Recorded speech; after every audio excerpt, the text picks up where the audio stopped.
بعد 7 ايام. بقالنا بقى شهر ما اكلناش فسيخ. ماما انا واو قوي قوي. طب استني بقى افتحي لي السكينه وامسكيهم والله العظيم يا جماعه النهارده يعني هو بقالي 7 ايام وما كنتش عندي نية الفسيخ دي خالص، وفي الاخر كده قلت يلا افتحي اجرب. لنا بقى واحده كده على طول. وعملت بطريقه جديده اول مره اعمل بيها يا قولي لهم جماعه. طيب على الطريق. الله يا محمد، والله يا جماعه متفاجئه، والله متفاجئه لا يا جدعان جامد قوي يا جدعان.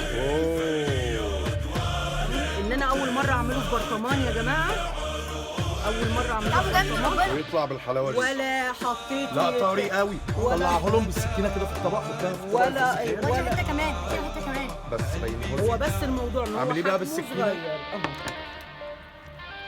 صغير كبير اهم حاجه عندنا فسيخ. احنا بقالنا شهر ما اكلناهوش.